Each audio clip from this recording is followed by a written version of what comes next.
Olá, meus amigos, minhas amigas do Centro Espírita Santo Agostinho, da cidade de Uberlândia. Agradeço o convite mais uma vez para estar aqui trazendo algumas reflexões para vocês, reflexões também que serão disponibilizadas depois lá no meu canal do YouTube, William Jacob, para aqueles que posteriormente quiserem acompanhar por lá e nos ajudar também na divulgação. Mas a mensagem que eu trago hoje para a nossa reflexão está no livro Encontro Marcado, ditado pelo Espírito Emmanuel e psicografado pelo nosso querido Chico Xavier. Capítulo 50. E aí eu farei leitura de alguns trechos e algumas pausas para reflexão, até para não cansá-los da leitura. O título da mensagem, então, é Quando o Erro Apareça.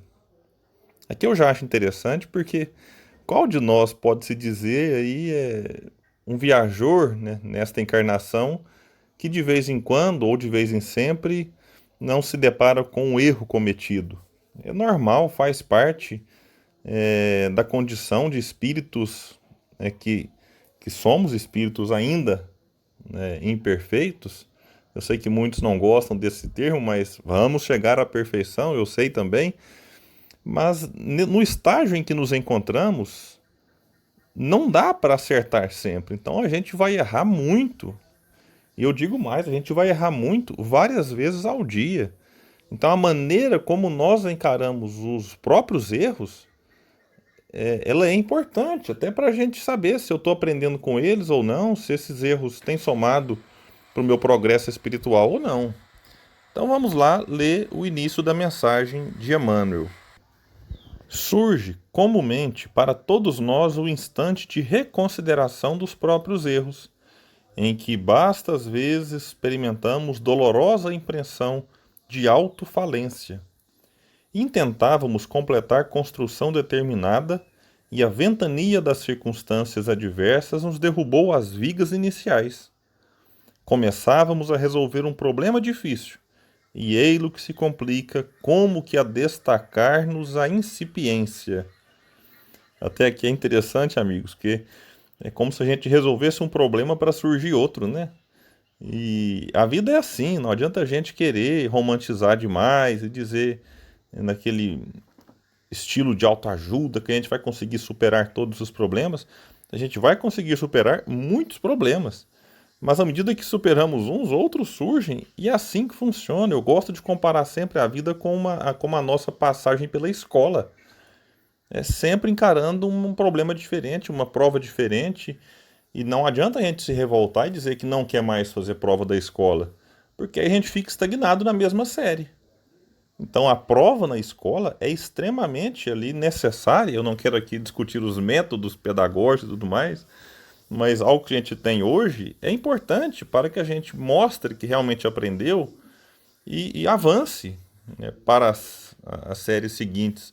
E a vida tem uma semelhança com isso. Então a gente tem que, ao invés de recusar e de refutar as dificuldades, olhar de frente com a dureza, né, que algumas delas trazem, mas não tem outro caminho a não ser encarar, superar aquilo que for superável e aquilo que não for superável, aceitar.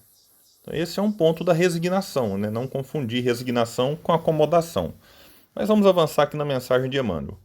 Revoltados contra nós mesmos, ensaiamos escapatórias diversas e asseveramos, desencantados: trabalhei quanto pude, tentei lutar, sou um fracasso, reconheci que não presto, a realização era alta demais. Para que prosseguir? Deixo isso a quem possa, fiz força. Semelhantes afirmativas parecem testemunhar expressiva modéstia, atraindo simpatia e admiração em nosso favor, mas na essência não valem. Bom, isso aqui a gente pode até analisar como sendo, às vezes, uma manifestação de alguém que está cansado, e faz parte. A gente vai encarar em alguns momentos o cansaço. E diante dessas frases, ou algumas outras, como sou um zero à esquerda, não sei por que nasci já que eu não presto para nada, e tantas outras frases nesse sentido. Como vai dizer Emmanuel, elas acabam atraindo a atenção dos outros. Alguns se aproximam e vão desenvolver ali uma espécie de compaixão, de piedade e tal. A gente às vezes fica até satisfeito, né, com o carinho dos outros, mas em essência, isso não vai resolver a nossa situação. E aí Emmanuel vai nos trazer aqui uma orientação importante, dizendo: quando o erro apareça em nossa área de ação, recordemos o motorista diligente que se atira a conserto e não a queixume ante o carro enguiçado, e estabeleçamos primeiramente a pausa de revisão. Pausa de revisão que é interessante, porque se a gente, agora já não são mais palavras de Emmanuel, palavras minhas, porque se a gente se depara com um erro e não faz a pausa de revisão, a gente vai continuar errando o tempo todo.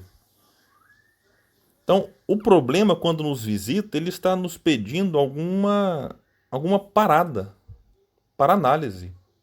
Olha, o que é que eu fiz que gerou esse problema? O que é que eu fiz que gerou esse erro? Se eu ficar o tempo inteiro fazendo as mesmas coisas, eu terei os mesmos resultados. Então, o erro e o reconhecimento dele é importante para que a gente redirecione os esforços, a nossa energia, o nosso tempo, o nosso foco para algo que eventualmente ainda não fizemos antes. É a tentativa de acertar, vai nos levar ao erro. Mas se eu não paro para revisar o que eu fiz, eu continuarei errando o tempo todo. Então, por isso é importante a pausa de revisão. Em outras palavras, até poderia a gente trazer isso aqui para o campo do autoconhecimento, que é aquilo que Santo Agostinho propõe no final do dia, passar em análise, fazer uma revisão dos atos, como está na questão 919A. Mas vamos avançar com Emmanuel. Aceitemo-nos tais quais somos, fracos, imperfeitos, rebeldes ou reincidentes no mal. Isso aqui é interessante porque a gente vai errar muitas vezes o mesmo erro, faz parte.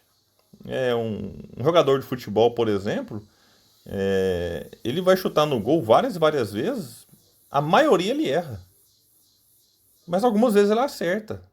O jogador de basquete, como tem maiores chances de arremessar na cesta, então a gente percebe que ele vai acertar mais vezes, mas ainda assim ele vai errar muitas outras. E se, vou até pegar o exemplo do jogador, que não foi meu caso, porque eu joguei mal basquete, futebol muito ruim, basquete já foi um pouco melhor. Mas se eu continuo arremessando na cesta, errando e não aceitando que preciso melhorar, eu continuarei arremessando errado. Então é importante a gente aceitar os próprios erros, aceitar as próprias fragilidades, aceitar a opinião dos outros mais experientes que podem se aproximar de mim e falar: William, tenta arremessar um pouco mais forte, um pouco mais devagar, fazer esse movimento com a mão de apoio ou com a mão que arremessa, ou movimento com os pés, que também é importante no arremesso da bola de basquete. Isso tudo faz parte, tudo contribui para o nosso aperfeiçoamento enquanto jogador de basquete e enquanto espírito imortal encarnado neste momento, reencarnado. Fitemo-nos no espelho da razão pura, raciocinemos. Observemos os pontos vulneráveis em torno dos quais as nossas faltas reaparecem. Verifiquemos claramente em nós aquilo que desaprovamos nos outros. Este é um ponto importante para a gente fazer uma pausa.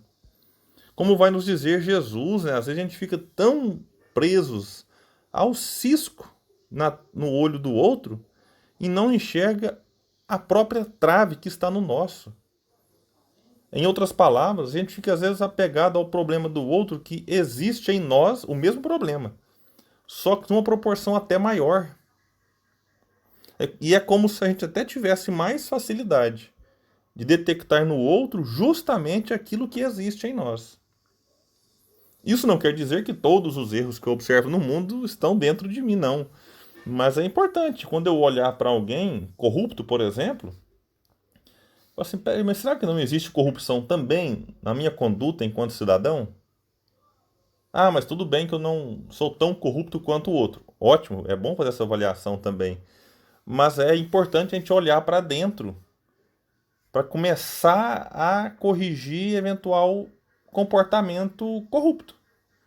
Quando eu olho para a destruição que fazem né, na natureza, com desmatamentos, com queimadas, quando joga lixo na rua, na rodovia, na beira dos rios, na areia.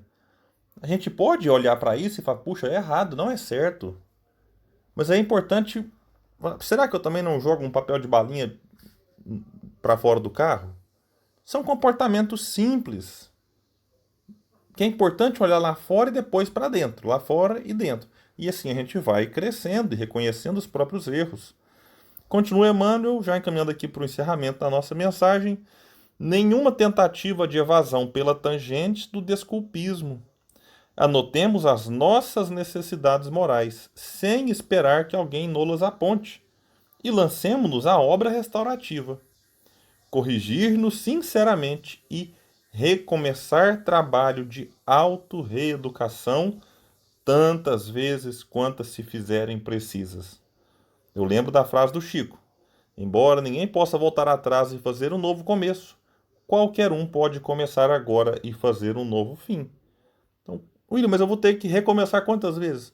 Quantas forem precisas. Se for preciso 200 vezes, recomecemos 200. Se for preciso 2.000, 2.000 vezes, vamos recomeçar. Ocasiões sobrevêm nas quais o abatimento é tão grande perante os nossos erros que muitos de nós se aventuram a pronunciar a palavra impossível para qualquer convite à renovação. Quando isso aconteça, fujamos de perder tempo articulando frases de autopiedade. Sentar-se à beira da estrada para lamentar o mal sem remédio é tão perigoso quanto cair e refocilar-se indefinidamente no chão. Por maior seja o erro em que estejamos incursos, reiniciemos pacientemente a tarefa em que nos malogramos recorrendo à oração. Em verdade, ninguém pode substituir-nos no esforço que é nosso, mas todo esforço somado à oração quer dizer nós com Deus. Bom, acho que não precisa nem acrescentar mais nada. Emmanuel fecha aqui falando da importância da oração, da importância da prece, porque é como se a gente, naquele momento, reconhecesse a própria limitação em busca de ajuda. E sempre que a gente busca ajuda em Deus, Ele opera através de outras criaturas para nos auxiliar na nossa caminhada. Meus amigos, fiquem todos bem, todos com Deus. Desejo a todos e a todas bons estudos, boas reflexões e, assim como vocês, eu também tenho tentado vivenciar um pouco daquilo que a gente tem aprendido no Espiritismo. Tenhamos fé, tenhamos força, tenhamos coragem, vai dar certo. Fiquem com Deus, muita paz e até uma próxima oportunidade.